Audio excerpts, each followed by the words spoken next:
Okay, I wanted to capture what I've learned putting in my plumbing here. I've done a couple houses plumbing now. This one's going to be under the most scrutiny with building inspectors and stuff like that I've ever done. Done a ton of research, and I think I'm going to get a pass on my inspection on the first round. That's what I'm hoping. So what I wanted to do is just walk through the diagram here. This is all above ground, and then I also have a below ground here. Um, and then I just want to walk through the house and point out some maybe interesting learnings and a few mistakes and a few things like that. So in this corner of the house is the kitchen. I have a 1.5 inch P-trap and line to a 2-inch drain. It's supported by a 1.5 inch vent. I believe this could be 1.25, and I believe that could be 1.25. I like the 1.5. It just simplifies the number of fittings I have to use as well. A little better flow, and for the sink P-trap and stuff, less likelihood to plug. Everything here on all of the diagram, I believe, is sloped. So this drain is sloped. Everything is 50-to-1. There is no 4-inch in here, so it's all 50-to-1. 4-inch, I think, is 100-to-1. Didn't install any in this round, so don't really want to comment on that. So, and then the washing machine over here, 2-inch line ties into the same. We'll go through that downstairs. It's a bit of a rat's nest going through the walls. Same idea here. We got the 2-inch for the P-trap on the washing machine. A couple important things that we'll go over when we do the washing machine thing that you want to make sure you get right. On this line here, then they both tie into a 2-inch drain, which ties into the main 3-inch drain. I have 2 lavs tying into the basement there. Same idea, 1.5, 1.5. Each faucet, or each fixture rather, needs to have a clean out. So I don't show one here, but there is one. I don't show one here, but there is one. But so each place you need a clean out on each of the main lines going out of the building, which I have a reason for that. I'll show you why I got 2. So that's an important detail. The length of these lines, any trap arm needs to, in Canada, needs to be less than the distance that the line drops. So for example, a 1.5 inch line would be 6 feet, because if you're dropping 50-to-1, that's 1/4 inch every foot. So 6 feet would be 1.5 inches. So you need to limit that trap arm to the allowable length, which for 1.5 is 1.5, or 2-inch would be 8 feet. Every connection here, every vertical, so right here, this would be a 2-inch sanitary tee on the vertical, the right side up. So the fluid's coming here, drops down, so that's legal there. On the just going vertically down, you can get away with a 90. And then these horizontal turns all have to be 245s, as does a vertical to horizontal. So that's 245s there, 245s there. That's 190, and that would be a sanitary tee there. Now, one thing I found out when I was doing this, I did a bunch of Googling on how close those 45s were allowed to be together, and I landed on fitting to fitting. So as close as you can make those. You can't use a street elbow, a 45-degree street elbow, but you can use 2 standard 45s fitting to fitting. A lot of the places on the internet were talking about having 2 pipe diameters between them, and I don't believe that's true. It might be true in the US, but not for Canada. And then vertically coming down into the main drain here, I have a 2-inch Y and a 2-inch street elbow, street 45. So that shortens that up a little bit using that street fitting. So that is legal. So I got 2 of those there. This is sanitary T. In a vent line, that's a 90. And then every horizontal connection into a vertical line is a upside down sanitary T. So in this case, this is a completely dry vent. That's my vent there, vent line, vent line. And then this 2-inch comes back over here. So that's a completely dry vent there. In a couple of the other places here, we have some wet vents. But the one mistake I made while I was gluing this together, I actually glued this one in upside down. So it's a little bit confusing, but it's right side up. I'll show you that where I put it. And I did talk to the building inspector and he said, yeah, that's fine. Not a big deal. There is a reason that they want these sanitary T's upside down. Number one is just mainly like a flow thing. So the main thing that you want is like a 50-to-1 slope, always going back towards the drain on a vent. And then, of course, on a drain, you want the slope to the drain, obvious statement.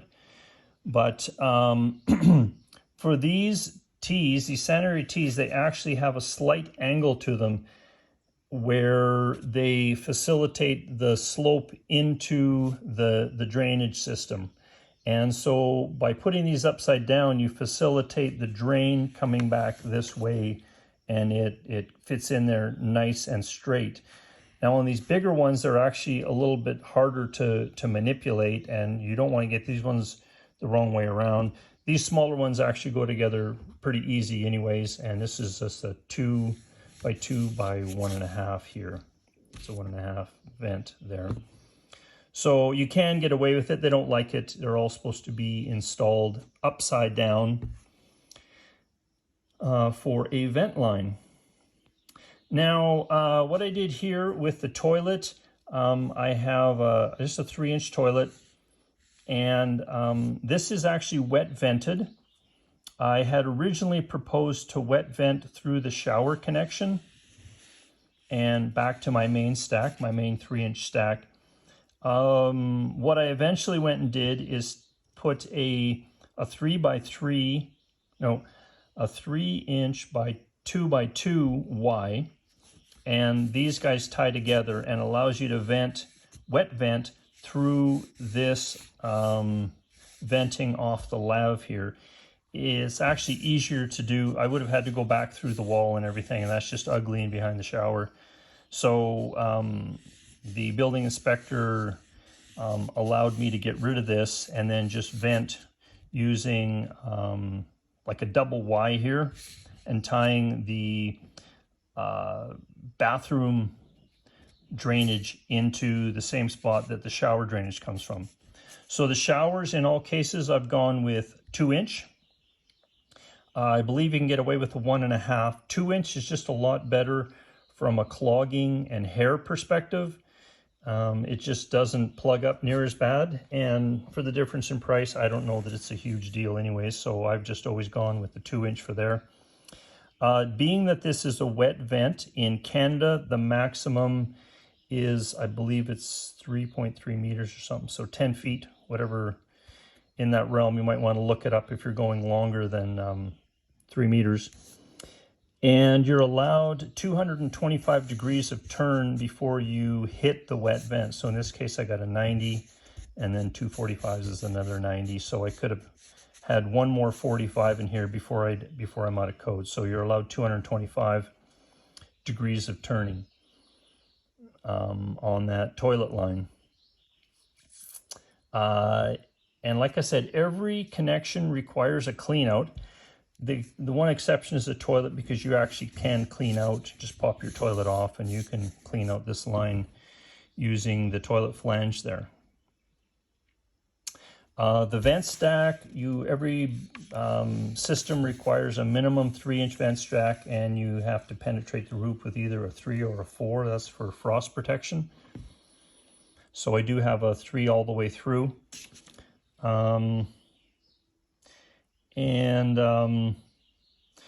what I did here is coming off of this main 3-inch drain line, I just connected 3-inch Y vertically with a 45 street elbow, and that got me off this line really simple through the main bathroom wall.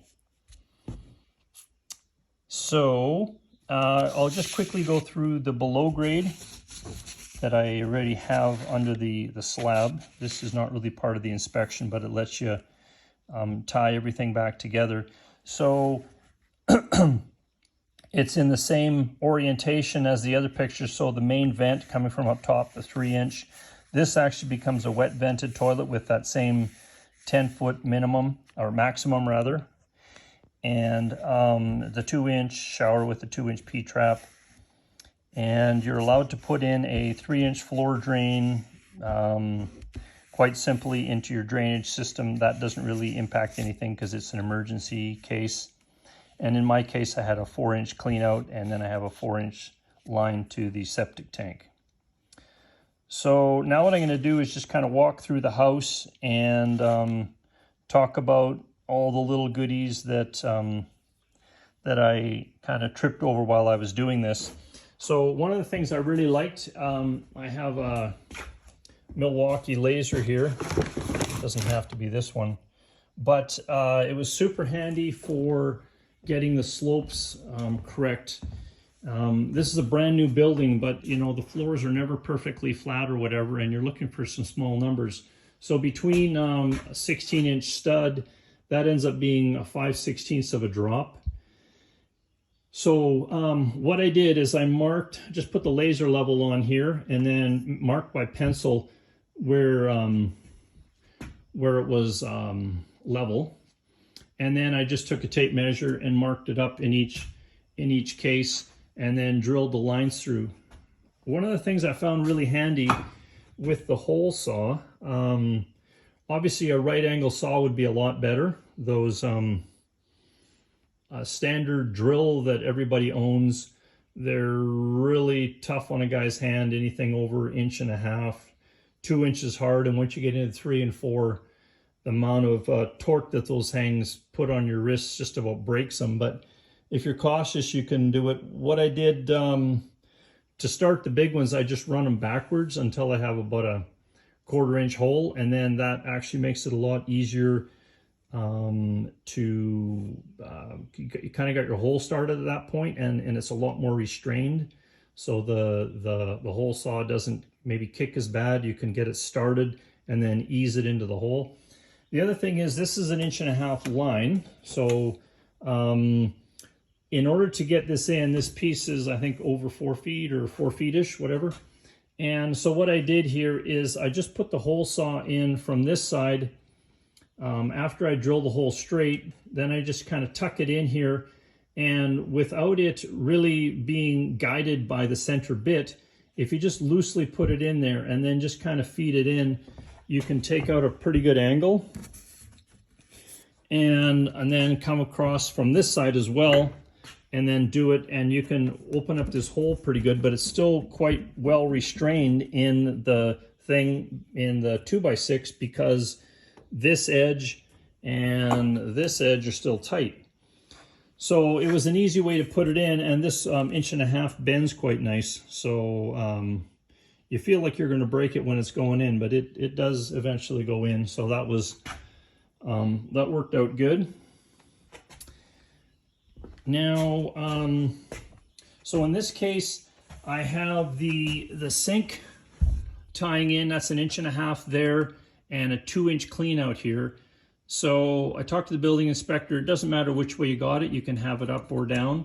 In the basement, I did it for a very specific reason, one way, which I'll show you when we get down there, just because it gave me more room between the drain and the drain off of the pipe all the way to the main drain. So I'll go through that.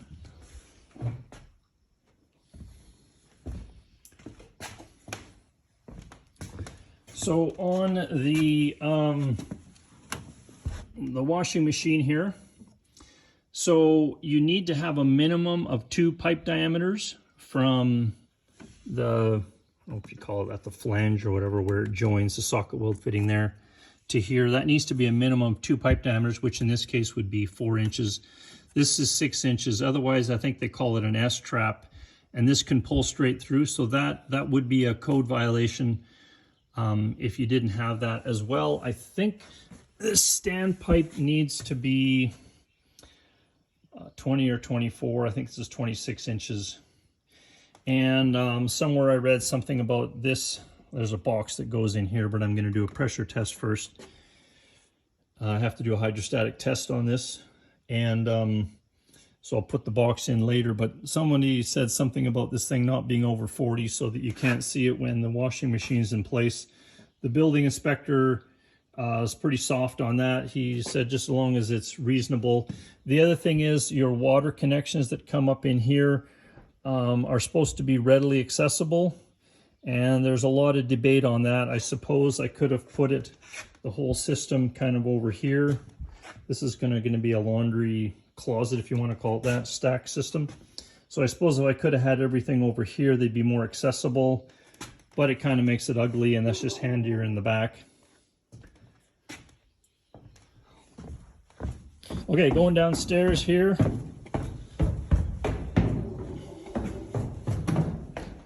So in the basement, I very specifically made the clean out above the lav connection.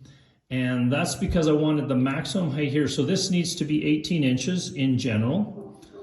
That's kind of the standard.